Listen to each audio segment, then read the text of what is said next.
Good afternoon and welcome to the Cardiovascular Training Webinar with Jason Moore. I am Michael Romy, the owner of PG Fit, and we're really excited to have Jason with us this afternoon. This afternoon we're going to be talking about the importance of cardiovascular training.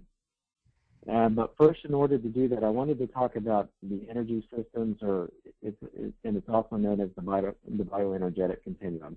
Your body basically has three different energy systems that it utilizes. The first one is called ATP-CP. Now, your body's primary source for fuel is ATP. That stands for adenosine triphosphate.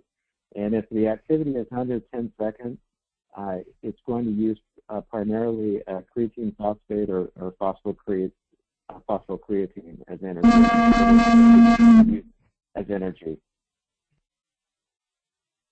The second energy system is glycolysis, and that's typically the energy system that we live in, and that's between 1 and 2 minutes. And the last energy system is oxidative, and that's any activity that's generally over 2 minutes long. So to give you an example, for example, if you're sprinting, that would be an example. And of course, if you're sprinting for 10 seconds or less, for example, if it's like a 4-yard dash, you're going to be using primarily your creatine phosphate system. If you're involved in an exercise like soccer, that's about 1 to 2 minutes, and then you're resting, you're going to be primarily using glycogen as energy. And the third energy system, for example, if you're swimming and it's over 2 minutes, then you're going to be using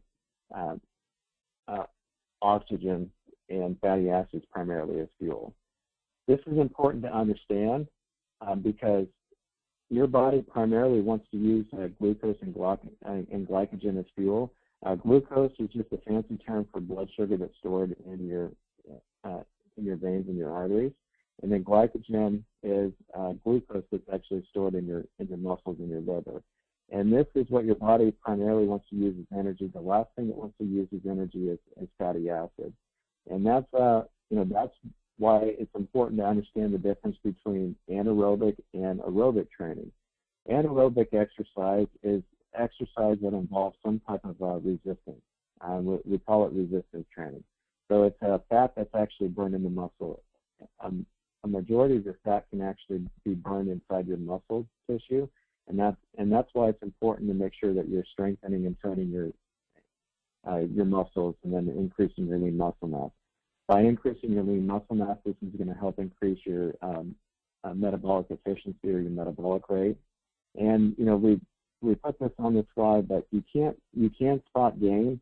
A lot of people think that if they do crunches, that's going to help remove the abdominal fat that's around their stomach, but that's not the case.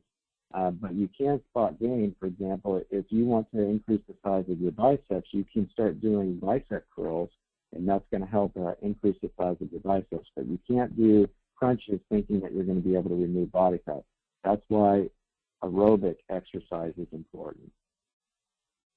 Aerobic exercise, or also known as cardiovascular training, is a stimulus to mobilize fat. What that means is it gets the fat out of storage, it puts it in the circulatory system so it can be used as an energy source. You can burn fat inside your muscles, and that's why it's important to be involved in a structured resistance training program. But it's also important to make sure that you're following a structured cardiovascular program in order to burn fat efficiently. Cardio also helps improve your cardiorespiratory efficiency and endurance. That basically means it just helps strengthen your heart and your lungs. And it can also improve your metabolic efficiency, so it can help you burn more calories throughout the day.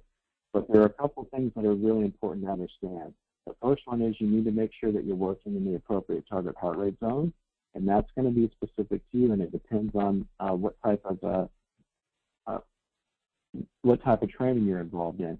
And the last thing to consider is what's called the FIT principle. And there's certain variables that you want to make sure that you're manipulating in order to continue seeing results. Because every 3 to 4 weeks, your body is going to physiologically adapt. Meaning that if you're not changing your routine, whether it's anaerobic training or aerobic training, you're not going to be able to, you're eventually going to reach a plateau, and you're no longer going to be able to see results. And that's why it's important to make sure that you're changing your routine every 3 to 4 weeks. So there are different ways to determine your target heart rate zone. You can use the age-predicted formula, the Carbonian formula, or the rate of perceived exertion scale. The age-predicted, so we'll talk about those in just a second, but just to give you an idea of an aerobic prescription, if for example, this is your first time exercising, if you're sedentary beginner or looking for fat loss, you typically want to work somewhere between 50 and 70% of your maximum heart rate zone. And that's going to be the initial conditioning stage, which is about 4 to 6 weeks in duration. For a general fitness client, it's going to be somewhere between 70 upwards of 85% of your maximum heart rate. And this is going to help improve your conditioning state. It'll last up to 6 months, and it just depends on the intensity and the duration. And the last one is an endurance athlete, and they're going to work between 70 upwards of 95% of their maximum heart rate. And that's more sport specific. So the first formula is the age predicted formula. What you would do is you would take 220 minus your age, and in this example, let's assume that you're 40 years old. So you take 220 minus 40, which equals 180. That is your maximum heart rate, or it's an estimate of your maximum heart rate. And everybody's maximum heart rate might be a little bit different, but based on this formula, it's 220 minus your age. And then what you would do is you'd put in the percentages. So for example, you take 180 times 0.7, which is 70%, and that equals 126 beats per minute. And you would do the same thing at 85%, so 180 times 85%, or 0.85, equals 153 beats per minute. So the target training zone for this individual would be 120 to 153 beats per minute. Now this is based on the age predicted formula, and there are other formulas that are a little bit more accurate, like our Carbonian formula, because it also takes into consideration your resting heart rate and your heart rate reserve. But that gives you an idea of how to determine what a target heart rate zone would be appropriate for you. The FIT principle stands for frequency, intensity, type, time, and enjoyment. And these are the variables that you want to make sure you're manipulating when you're starting a cardiovascular program. F stands for frequency, and you want to make sure you're involved in a structured cardiovascular program for at least 2 to 5 times a week. The intensity is going to, I stands for intensity, and that's just the target heart rate zone that you're going to be working in. Like we said, for most individuals that are deconditioned or just getting started, that's going to be about 50 to 70%, and then you would adjust your target heart rate zone from there. T stands for type, and that's the mode of cardio that you're using. The one thing you want to take into consideration is if you have any muscle imbalances or posture deviances or motor dysfunctions that you're working on, because for example, if you have some type of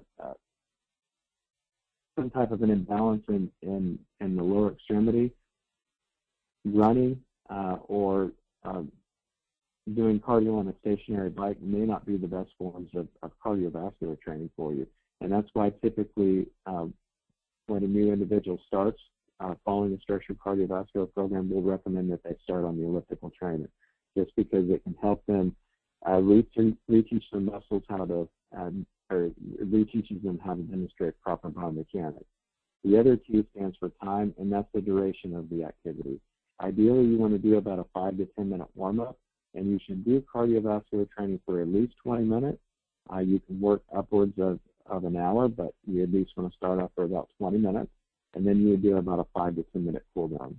So if you're doing a 5 minute warm-up, about a 20 minute cardiovascular training routine, and then a 5 minute cool down, that would be about a 30 minute workout. And the last one is E, and that stands for enjoyment. I don't know too many individuals, including myself, that really enjoy doing cardio.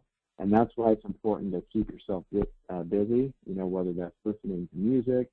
There are a number of things that you can do just to make sure that you're enjoying following a structured cardiovascular routine. And that's why we've introduced our clients to Polar Flow. You can go to www.flow.polar.com, and you can actually join for free. And just by plugging in your information, what Polar has done is they've actually helped determine all 5 target heart rate zones for you.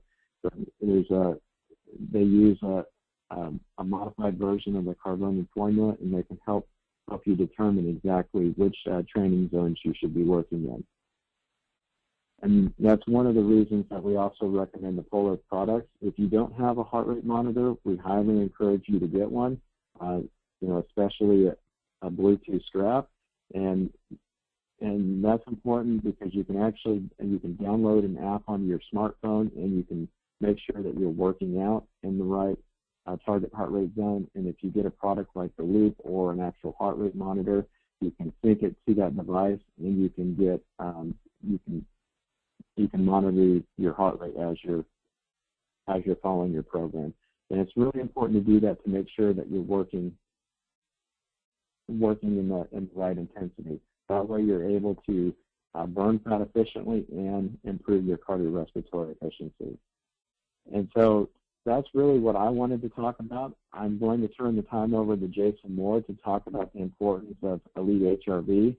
And just to give you just to give you an idea, your HRV stands for heart rate variability, and this is one of the most important scores one of the most important numbers that you can know, because in fact, it's more important than your weight, than your body fat percentage, your blood pressure, and even your cholesterol. I really personally believe that it's one of the most important numbers that you can know.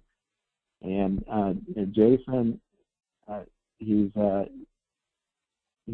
joining us from Florence, Italy, I believe. I know he's somewhere in Italy, but he's worked in the oil and gas industry for several years. He was actually a trainer and a coach, and he's helped hundreds of people improve their health and fitness. And he's the co-founder of Elite HRV. We're very excited to have him, and he's become a friend, and he's an inspiration to us all. And so, without further ado, I'd like to turn it over to Jason.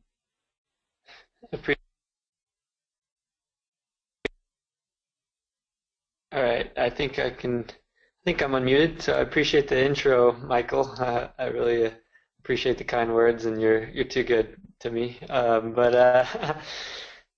I'm joining the webinar from Sorrento, Italy, so apologize if any of the connectivity gets choppy, but I will do my best.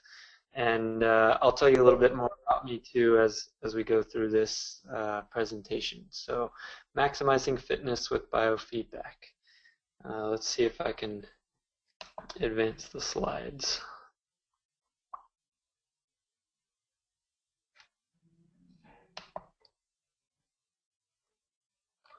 Okay, there we go.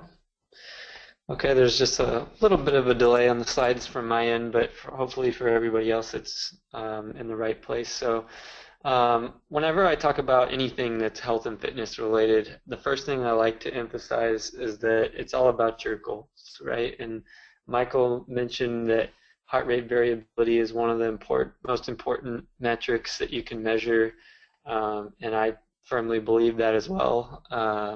Whether or not I own a heart rate variability company now, of course, there's a lot of other metrics that you can measure. He mentioned a few: blood pressure, just general heart rate, weight, and all these other things. But you're not measuring any of these metrics just to measure them. You're probably measuring them or thinking about measuring them because you have some sort of goals, and you think that measuring them will help you reach those goals, or at least try not to slide away from your goals. And so goals are usually not to measure those things. They're usually something like, I want to look better, feel better, perform better, or do all of the above for the rest of my life. They're probably not work out for the sake of working out, or get the ultimate beat down, or get yo-yo results, or just to tell my friends that I worked out. Although sometimes I like to tell my friends that I worked out, if I had a good workout and I want to brag about it. That's always good too. But let's see here. So advance this slide. Oh yeah, there you go. My hardest workout is trying not to look bored while you tell me about your workout. So keeping goals in mind, we'll move on to exercise. And so exercise is a stimulus, and a stimulus is something, of course, that it causes an effect on our body. And the types of ways that you can manipulate the stimulus, I won't go into all these because Michael covered some of them already in his FIT principle. You can adjust the volume of the exercise, which are the reps, sets, or the number of sessions.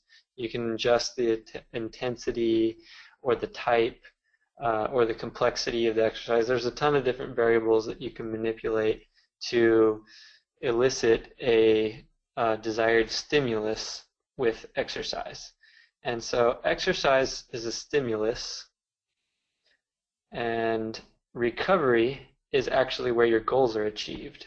And so keep that in mind. We were talking about, we do all this because we have some goals, and exercise stimulates the body, but it's actually in the recovery from the exercise where we achieve our progress towards reaching our goals. And so keep that in mind as we move through the presentation. Recovery also happens mostly outside the gym, because you're not in the gym 168 hours a week, or at least I hope not. I know Michael's a really nice guy, but if you're hanging out with him that much, I don't know. No, I'm just kidding. But so recovery depends upon a lot of things. It depends, of course, on time, how long you have between sets during exercise, also how long you spend between sessions of exercise. Recovery also depends heavily on sleep. And so now we're starting to address some other lifestyle factors: nutrition, sleep, work-life balance. All of these things actually affect your recovery and affect how well you achieve your goals.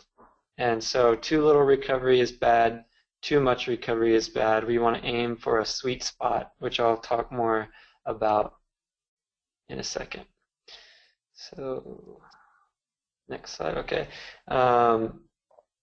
So as we talk about exercise being a stimulus and then the recovery being where we achieve our goals, let's look at this graph real quick, which has a few things going on. I don't know if you can see the mouse, but I'll point with the mouse and talk to it. So we start with a certain baseline of fitness. So this is where, before you go exercise, this is kind of where you're sitting at. It's your baseline. So then you actually do the exercise, which is the beginning of the blue line. As it drops down, you're experiencing a certain stimulus from the exercise that's actually sort of lowering your fitness temporarily. And it sounds like a bad thing, but it's actually not. If you just think about it this way, you feel a lot more energetic at the beginning of your workout usually than you do at the end. So that's what we're talking about here, is you're just accumulating fatigue or muscle damage, or depending on what activity you're doing. And then you can kind of measure from your baseline to the bottom of that what the impact of the stimulus of that exercise was. And then from there you start the recovery process. And so the recovery, we recover, we go back up, and then eventually we reach where we were before, and it's usually not that long to get back to where you were. Maybe depending on the exercise, it could be a few hours or it could be a few days. And then beyond that, you keep recovering, and this is where the improvement happens. You're actually super compensating, or just basically overcompensating for that stress that you experienced in exercise, and this is where you make your improvement. And this is kind of like an idealistic curve of how exercise sort of is the stimulus that breaks you down, and then recovering from that, and then actually surpassing your previous baseline is where the improvement is made. And so on the far right, you can see improvement is measured in the green area there. So what we want is an appropriate stimulus, which, for example, Michael mentioned, if you're General goal is fat loss, that having a good aerobic program is an appropriate stimulus with effective recovery equals improvement in your goals. And so you can't have one of those pieces missing. You have to have the appropriate stimulus and you have to have effective recovery. And then improvement equals reaching goals. So let's see. Overtraining. Let me make sure I didn't skip a slide here.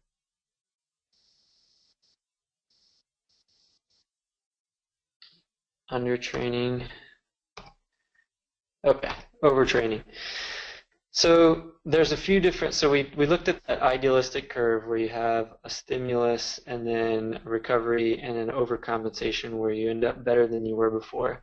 And then I mentioned that too little or too much recovery is not good. This is an example, overtraining is an example of too little recovery.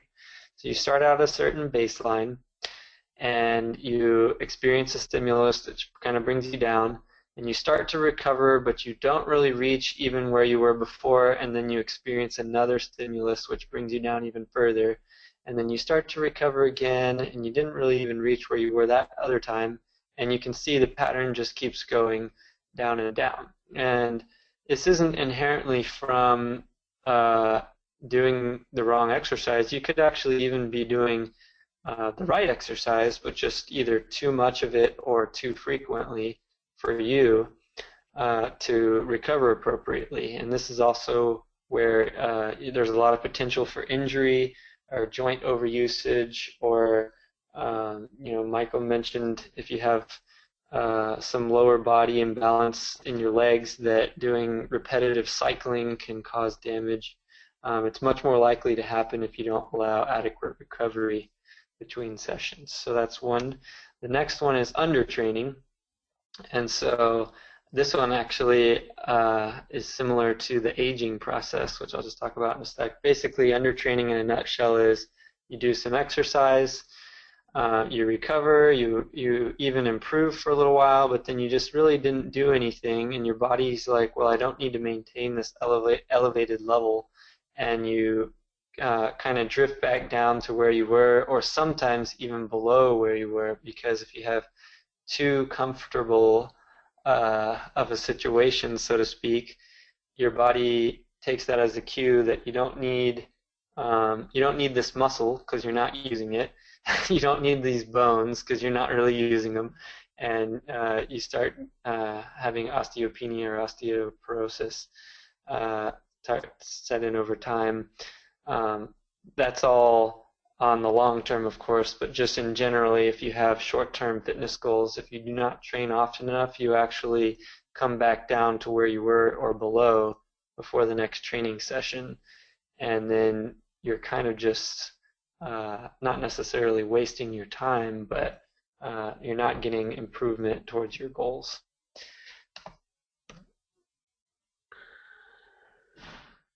The shotgun approach is, whoops, skip 2 slides. The shotgun approach is actually more along the lines of where most people are.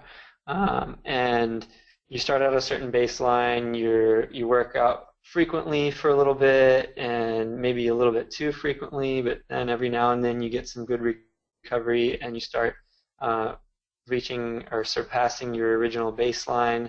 Then you may train a little too much again and go down, or not enough. And basically it's a little here, a lot there, and the results are somewhat inconsistent. Usually you get good short-term results, but bad long-term results using the shotgun approach. And then there's always plateauing, which also can happen because of the shotgun approach, but everybody may have experienced this before.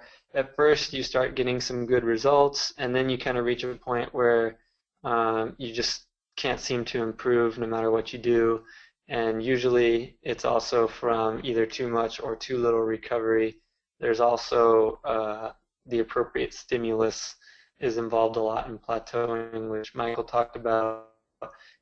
It's what you're doing every few weeks or every so often, especially having a coach help you with that is very effective, because inherently if you repeat the same thing over and over again, you're results will have diminishing returns. So there's plateauing.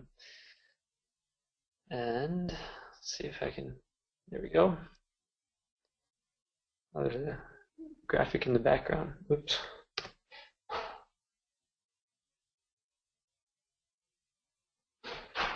Okay. Forgive me, the slides kind of, being overseas, the slides load a little bit slower for me. So we've talked about all these different scenarios regarding exercise, but exercise as a stimulus is just a stressor. In fact, usually it's more of a physical stressor, which you can see over on the left. But there's a lot of stress in our lives, and it comes at us from all directions. There's mental, environmental, societal. We have digestive stress depending on what we eat, structural stress if we're sitting too much, emotional stress because we're worried about sitting too much, and social stress because we maybe are trying to eat healthier around our peers. So there's all these stressful scenarios that come out at us from all angles, and these all actually affect our recovery.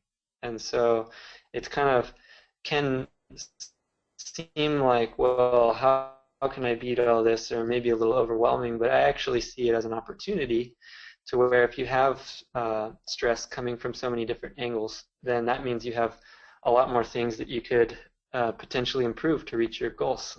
And so looking at it in a positive light means there's a lot of different variables we can manipulate. So as I mentioned before, adequate recovery is the key to results. So how do we promote adequate recovery?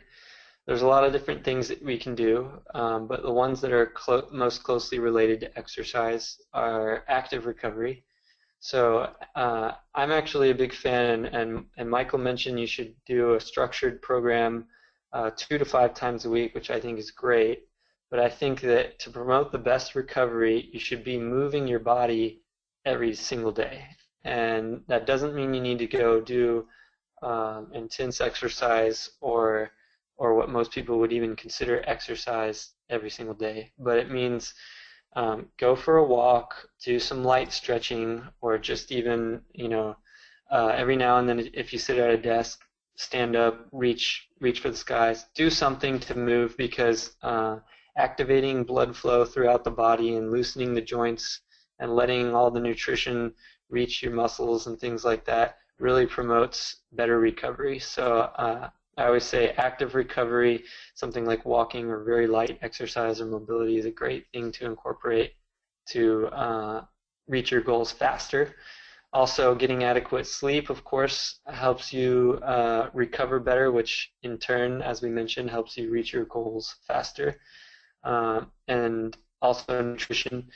There's a coach that I've worked with in the past who he writes very great exercise programs, but he tells his clients you can't exercise your way out of basically lack of sleep or poor nutrition and all that stuff. And so I've heard Michael talk about these things being important, and there's things that he talks about with his clients that I think is right up that same alley, is that it's a kind of holistic view of how to reach your goals. And so these things are very important. Also, deep breathing and meditation are some things that maybe some people consider a little bit out there, but we're now accumulating a lot of data that shows these are actually helping people recover faster.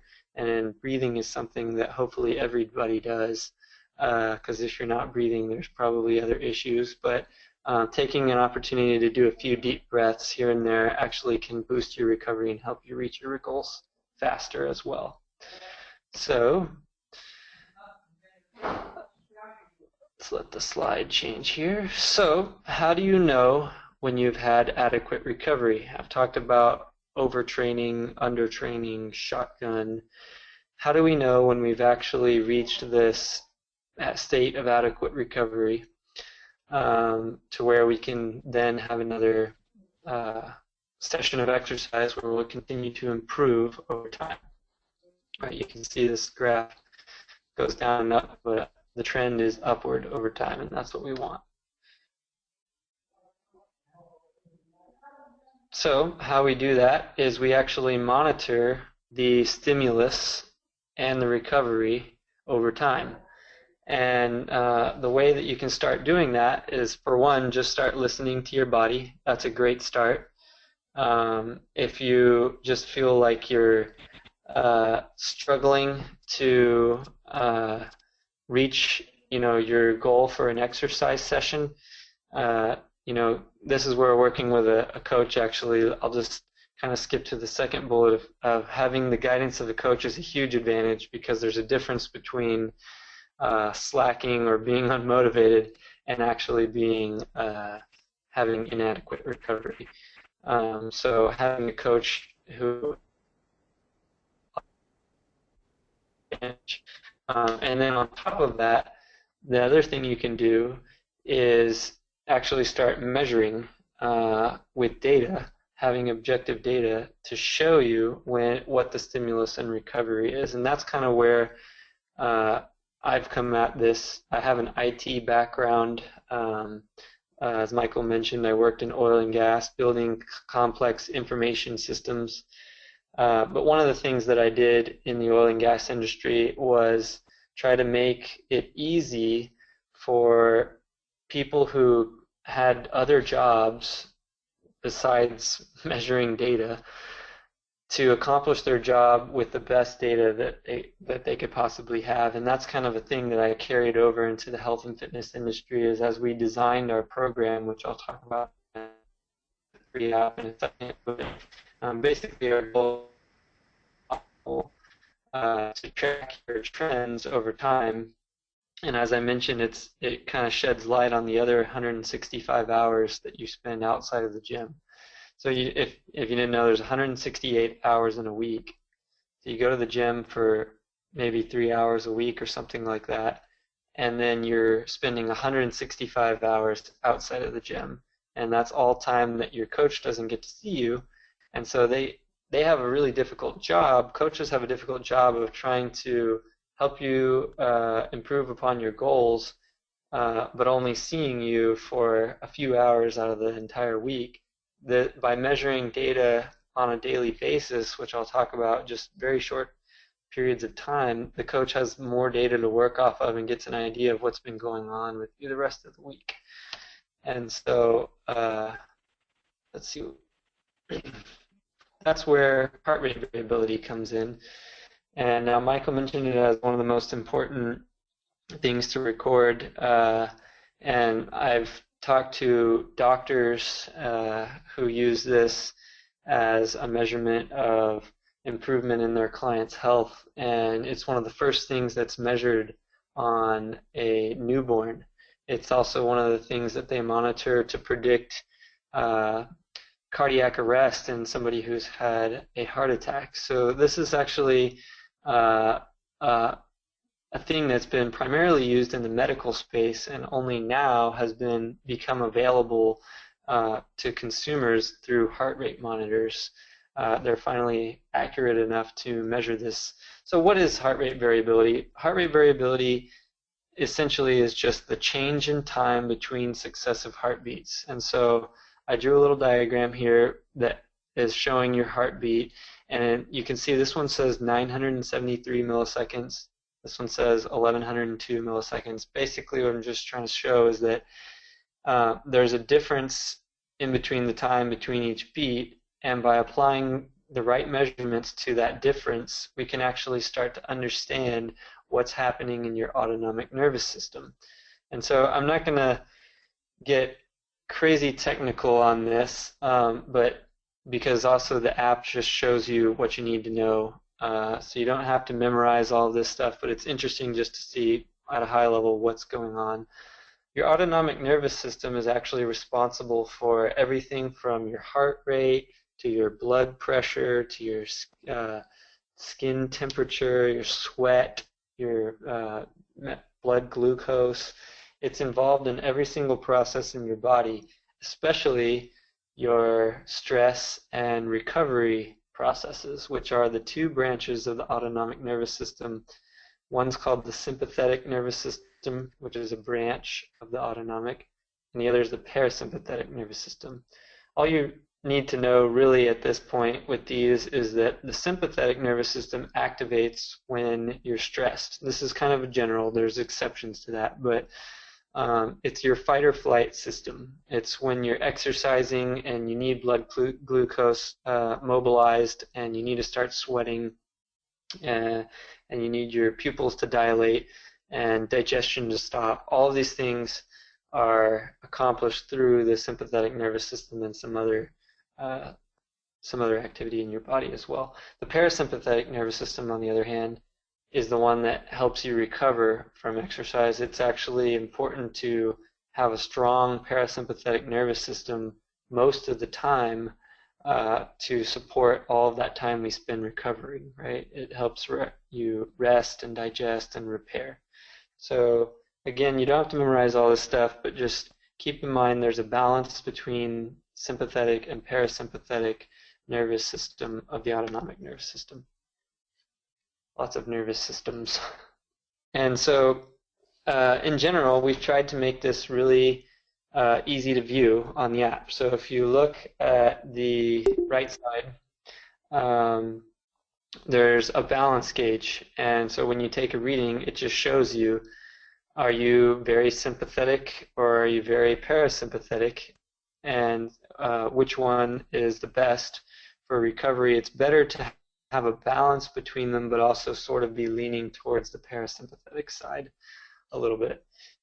It gives you a score, 1 to 10 score right here. But before I get into all that, let me just finish this sympathetic, parasympathetic slide. I mentioned that sympathetic is your fight or flight.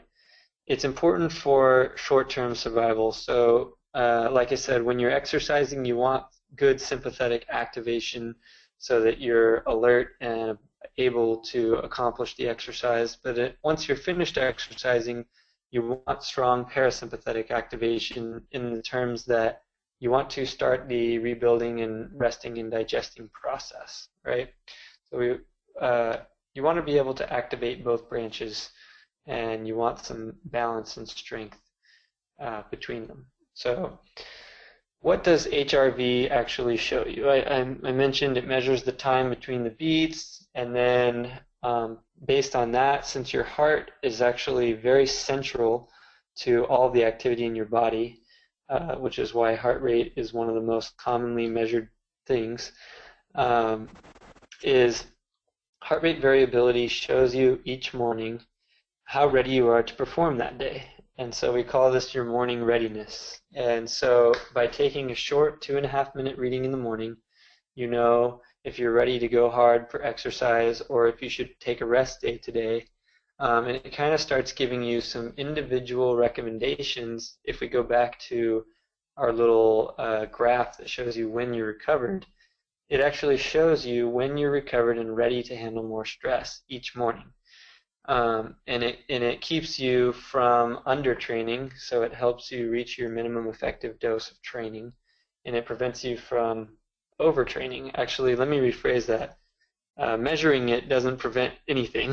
You actually have to make decisions off of the data, but it gives you the data to make the decisions and for your coach to make the right decisions to kind of hone in on getting that sweet spot of the right amount of stimulus and recovery. It also shows you your trends. I'll just show you a picture of that. Different stimulus, of course, affect different people. So this is kind of a way to get individual data.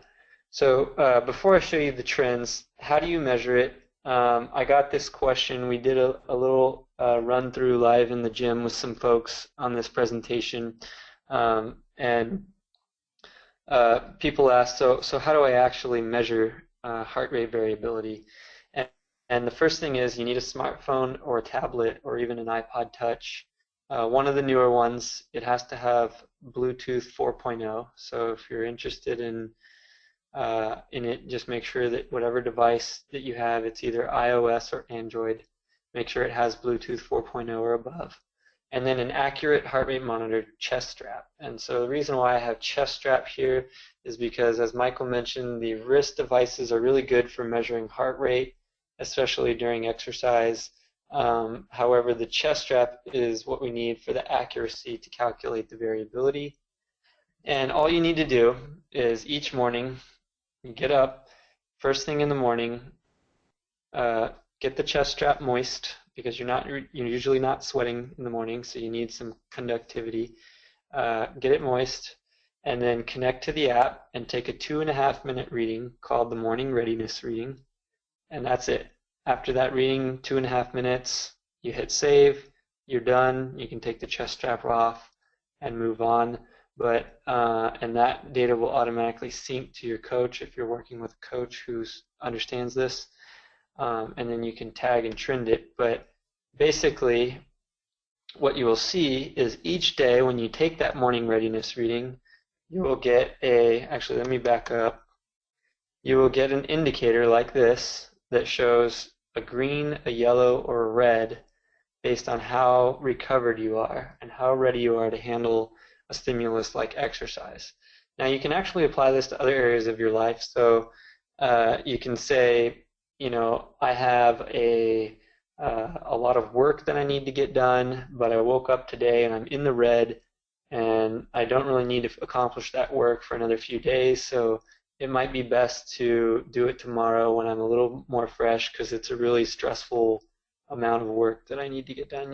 Whatever it is, it's providing you data on basically how ready you are to handle stress, and exercise is a very important part of that. Exercise is a positive stressor in most cases. So here's an example of my trend. This is me personally, and this was actually ending about a month ago, so it was towards the end of April there. And you can see that most days I was green, which is what I aim to be. I aim to be in the green on most days, which is a fairly recovered state, with a few yellows and occasional red here and there, which isn't a bad thing. It means that I'm getting a good stimulus and probably improving over time, because you don't want it to be under training, which would be green all the time probably. So going up into this, I just want to make an interesting note about recovery here. Going up into this Friday of April 24th, I was going into a conference in Austin, Texas, and I was going to be speaking at that conference. I had 2 different speaking engagements at that conference, and I knew that just the nature of conferences, I'm going to be up late and socializing and all that stuff, so I was trying to be really high in the green, which I was successful at. And then you can see at the day 1 of the conference, I start dropping down by Saturday. And after 2 days of going hard at the conference, and Saturday night, I actually partook in some of the alcoholic social hour. So I had a few drinks on Saturday night and didn't get as much sleep. Boom, you can see Sunday, I'm down in the red. And so immediately I know, okay, which I already kind of knew this was going to happen from the conference, which is why I prepared for it. But this is giving me the data to see that if I was planning on a hard workout on Sunday, I may get better results actually if I cut back a little bit on that workout on Sunday, if Sunday was an exercise day for me. And that's powerful data, because like we said, goals are reached in recovery, and if I'm already in a stressed out state on Sunday, then adding additional stress of a lot of intense exercise may not be the best thing to reach my goals. And so you can also make the decision, though, that if you have a lot of rest days after that, maybe you go ahead and do it anyways. I would consult a coach on that, but it's just giving you data to work with. And so you can kind of start honing in and doing less of that shotgun approach, especially if you have a good coach to guide you on that. And so here's another example of the week before that, which was not a travel week for me. I was actually in Houston, and I was preparing for a big exercise session here on the 9th, which I did, or I'm sorry, on the 11th, where I was rated a 9 out of 10, which, let me take a step back. This is a 10-point scale right here based on how ready you are. And so the graph is showing me each day on a scale of 1 to 10, how ready am I? And 7 through 10 are green, 4 through 6 are yellow, and 1, 2, 3 are red. And so I was a green. I hit a good workout, and it knocked me down a little, which is good. It means I got a good stimulus from it. And then actually, I had a few days here where I didn't get very good sleep. And so I recorded that in my back end, and in my app, I can actually see that.